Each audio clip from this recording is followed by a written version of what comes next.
एक तो Russia India को ऑलरेडी जो क्रूड ऑयल है बिल्कुल मुफ्ते में दे रहा है, लेकिन उस मुफ्ते पे भी 5% डिस्काउंट कभी नहीं ना सुना। रशिया ने सैंक्शंस के बाद इंडिया को ऑयल पर 5% डिस्काउंट दे दिया। अमेरिका और ट्रंप सरकार ने भारत को दुश्मन की तरह ट्रीट करना शुरू कर दिया है। रूस का खाम तेल, उस पर दिया जाने वाला डिस्काउंट जुलाई में $1 फी बैरल से बढ़कर $2.5 तक पहुंच गया है। इस डिस्काउंट से मुमकिन तौर पर भारतीय ऑयल रिफाइनरीज को रूसी तेल दोबारा खरीदने के लिए इजाफी इंसेंटिव मिला है। अमेरिका दावा कर रहा है कि उसने भारत पर टैरिफ नहीं लगाए, लेकिन असल में भारत पर सैंक्शंस लगाए गए हैं जो दुश्मन देशों पर ही लगाए जाते हैं।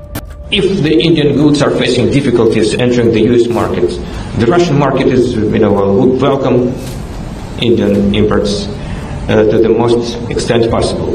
इसी बीच रूस ने भारत का खुलकर साथ दिया है और कहा है कि भारत अपने प्रोडक्ट्स रूस में बेच सकता है। अब ये कमिटमेंट हो गया रशिया का, और रशिया ये भी कह रहा है कि 90% सेटलमेंट नेशनल करेंसीज में हो रहा है, और रशिया ये भी कह रहा है कि जो सामान आपका यूएस नहीं जा रहा है वो आप हमको भेज दीजिए। साथ ही रूस ने भारत के तेल पर 5% अतिरिक्त डिस्काउंट भी देने का ऐलान किया है। इंडिया के चंद अमीर खानदान रशिया से सस्ता तेल मंगवाकर पूरी दुनिया में महंगे दामों बेच रहे हैं और सालाना $16 अरब का मुनाफा कमा रहे हैं। अपने चीन और हिंदुस्तान को दूर रखना है। अगर हिंदुस्तान और चीन करीब हो जाते हैं तो खित्ते का और दुनिया का बैलेंस ऑफ पावर जो है वो बदल जाता है।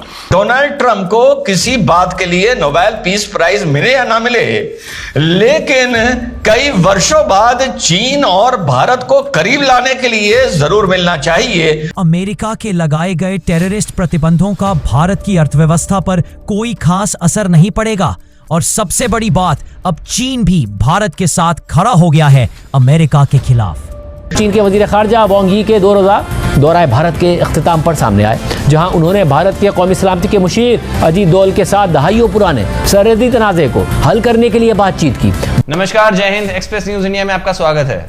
अब अमेरिका और ट्रंप की सरकार इंडिया को एकदम दुश्मन की तरह ट्रीट कर रहे हैं, एनिमी कंट्री की तरह ट्रीट कर रहे हैं। आप सबने कल सुना होगा, अमेरिका ने कहा कि वो इंडिया पर टैरिफ नहीं लगा रहा, लेकिन असल में सैंक्शंस लगा रहा है। और सैंक्शन सिर्फ दुश्मन देशों पे लगते हैं, दोस्त देशों पे नहीं लगते हैं। वहां पर टैरिफ से इनकम स्टार्ट होती है दूसरी कंट्रीज की।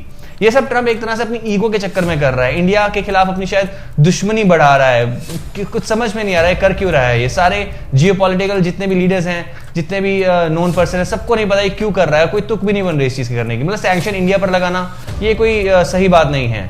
लेकिन दोस्तों, इन सब के बीच में रशिया इंडिया को खुलकर सपोर्ट कर रहा है, खुल के सपोर्ट दिखा रहा है। रशिया ने अनाउंस किया है कि अगर इंडिया चाहे तो अपने प्रोडक्ट्स रशिया में बेच सकता है और इससे रशिया पूरी मदद करेगा। अब रशिया ने साथ में ये भी बोला कि इंडिया के ऑयल परचेजेस पर एक्स्ट्रा 5% डिस्काउंट देने का भी फैसला ले रहे हैं वो, जिससे इंडिया को बहुत भारी फायदा होगा। अमेरिका के जो टेररिज्म रिलेटेड सैंक्शंस इंडिया के ऊपर लगाए गए हैं, उनका इंडियन इकोनॉमी पर कुछ ज्यादा असर नहीं पड़ने वाला। और सबसे बड़ी बात, अब चाइना भी इंडिया की साइड में खड़ा। एक तरफ ट्रंप इंतजामिया की भारतीय हुकूमत पर तनकीद में रोज बरोज शिद्दत आती जा रही है, तो दूसरी जाने भारतीय वजीर आजम नरेंद्र मोदी अमेरिका को बराह रास्त जवाब तो नहीं दे रहे हैं, मगर वो मैसेजिंग जरूर कर रहे हैं। और अमेरिकी दबाव और पाबंदियों की धमकियों के बावजूद भारत न सिर्फ रूसी तेल खरीद रहा है, बल्कि चीन जैसे अमेरिका के बड़े हरीफ के साथ ताल्लुकात को भी फरोग दे रहा है। कल अमेरिकी चैनल CNBC न्यूज पर अमेरिका के वजीर खजाना स्कॉट बेसेंट से जब सवाल हुआ कि चीन भी रूसी तेल खरीद रहा है, मगर सिर्फ भारत पर इजाफी टैरिफ्स क्यों आयद हुए हैं, तो उन्होंने जवाब दिया कि चीन यूक्रेन जंग से पहले भी रूस से तेल का खरीदार था, लेकिन भारत यूक्रेन जंग के बाद रूसी तेल की खरीदारी में इजाफा करके मुनाफा कमा रहा है। और इस तेल को रीसेल करके भारत ने तकरीबन $16 अरब तक कमाए हैं। ब्लूमबर्ग के मुताबिक भारतीय हुकूमत बार बार इस बात का दिफा करती आई है कि उसे सबसे सस्ते जराए से तेल खरीदने का हक हासिल है और अमरीकी धमकियों को गैर माकूल करार देती आई है। पीर को भारतीय वजीर आजम नरेंद्र मोदी ने रूसी सदर पुतिन से टेलीफोन पर गुफ्तगू की और उन्हें अपना दोस्त करार दिया। सदर ट्रंप और उनके इंतजामिया के अराकीन मुसलसल भारत को रूसी तेल की खरीदारी पर तनकीद का निशाना बना रहे हैं। वहीं अब भारत की सरकारी रिफाइनरीज ने इस तनकीद और धमकियों के बावजूद मुख्तसर तात्तुल के बाद एक बार फिर रूसी तेल की खरीदारी शुरू कर दी है। ब्लूमबर्ग की ही रिपोर्ट के मुताबिक भारत की सरकारी रिफाइनरीज ने ट्रंप इंतजामिया की जानिब से शदीद तनकीद और टैरिफ्स के बावजूद मुख्तसर तात्तुल के बाद दोबारा रूसी तेल खरीदना शुरू कर दिया है। इस मामले से वाकिफ ट्रेडर्स के मुताबिक इंडियन ऑयल कॉरपोरेशन और भारत पेट्रोलियम कॉरपोरेशन समेत प्रोसेसर्स ने गुज़िश्ता 2 दिनों के दौरान रूसी खाम तेल के कुछ कार्गोज खरीदे हैं। उन्होंने मजीद बताया कि ये शिपमेंट्स सितंबर और अक्टूबर में लोडिंग के लिए हैं। इस माह के अवाइल में जब सदर ट्रंप ने रूसी तेल की खरीदारी पर भारत पर तनकीद की थी और मुआशी पाबंदियों की धमकी दी थी, तो भारत की सरकारी रिफाइनरीज ने रूसी खाम तेल की खरीदारी रोक दी थी।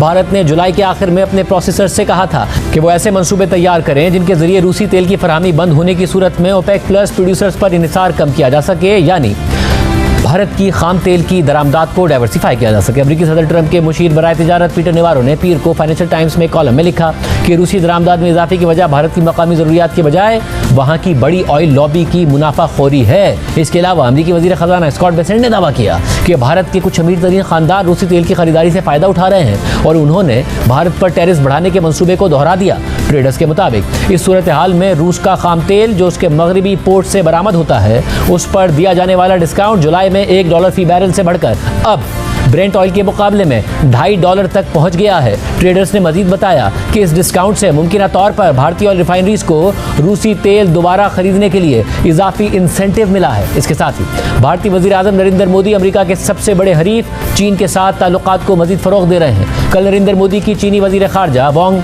यी से तकरीबन 3 साल बाद पहली मुलाकात हुई। मैसेजिंग ये है कि भाई भारत और रशिया की दोस्ती अब भी इंटैक्ट है। भारत को अमेरिका के सैंक्शंस का घंटा फर्क नहीं पड़ता।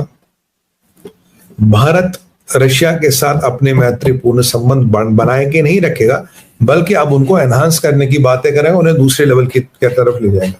जैसे कि आपको मैंने बताया था जो हमारी एंड गेम सीरीज है पी गुरुस पे कि 1 मिलियन भारतीयों को रशिया का स्पेशल वीजा मिलेगा जो रशिया में रहेंगे और वहां काम करेंगे।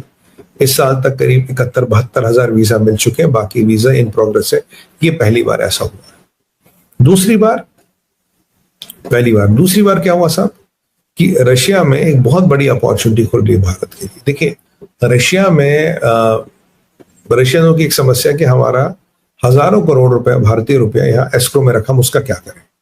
अभी बहुत एक अच्छा समाचार आया भारत के परिप्रेक्ष्य से रशिया से। जब ये सैंक्शंस लगे तो चीनी गाड़ियां एक्सपोर्ट होती थी रशिया।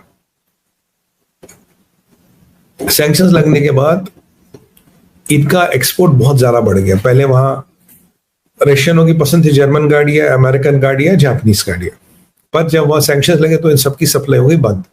लोकल मैन्युफैक्चर लाड़ा वगैरह इतनी प्रोडक्शन नहीं कर पाए, तो चाइना ने मार्केट खोल लिया। चाइना ने लगभग 60% गाड़ियों का मार्केट और लगभग 30-40% ट्रक्स का मार्केट लिया। और वही चाइना का माल चले तक चांद तक नहीं तो रात तक लग फील अच्छा सब बाहर से टन। जब लोगों ने लिया तो पता लगा चाइना की ट्रक 1,40,000 किलोमीटर पे बोल जाती है और चाइना की गाड़ी 60-70 हजार किलोमीटर पे बोल जाती है। और रशिया में जो टफ वेदर कंडीशन है उसके लिए बनी नहीं, स्पेयर नहीं मिलते, पार्ट नहीं मिलते, जितना रिपेयर का खर्चा नहीं उतने में नई गाड़ी आती है। तो इतनी वहां त्रासदी हुई है। रशियन गवर्नमेंट ने चाइनीज ट्रक्स पे 100% प्रतिबंध लगाया। कोई made in China truck Russia में इंपोर्ट हो नहीं सकती और गाड़ियों पे टैरिफ बढ़ा दिया, उनका जंकिंग का कॉस्ट बढ़ा दिया, काफी ऐसी चीजें करी ताकि गाड़ियों का भी जो सिस्टम है चाइना से इंपोर्ट होकर रशिया आना, चाइना से एक्सपोर्ट होना, रशिया के लिए इंपोर्ट होना, वो सिस्टम लगभग बंद कर दिया है। अब यहां मुझे लगता है कि देखिए आर्म्स की बात होगी, S-400 की बात होगी, सू की बात होगी, ये सब तो होगी, न्यूक्लियर की भी बात होगी, न्यूक्लियर फ्यूल की भी बात होगी रशिया से। और ये जो गाड़ियों का मार्केट है 1.2 मिलियन कार्स एक्सपोर्ट की थी चाइना ने लगभग एक साल में रशिया, यानी कि ये हमारे लिए बहुत बड़ा मार्केट है। हाँ, हमारी गाड़ियों को थोड़ा फाइन ट्यूनिंग करनी पड़ेगी, थोड़े आगे पीछे चीजें करनी पड़ेगी, रशिया के लिए एक्लेमेटाइज करना पड़ेगा, पर अब भी हमारी गाड़ियों और हमारी बाइकें दुनिया में सुपर हिट है। क्योंकि मोदी जी की बात रखिए, दाम हमारा कम है पर दम बहुत है। चाइना की तरह नहीं है चले तो चांद तक नहीं तो रात तक। मुझे लगता है इस सेक्टर को लेके कुछ अच्छी खबर आने वाली है क्योंकि ये रशिया की जरूरत है।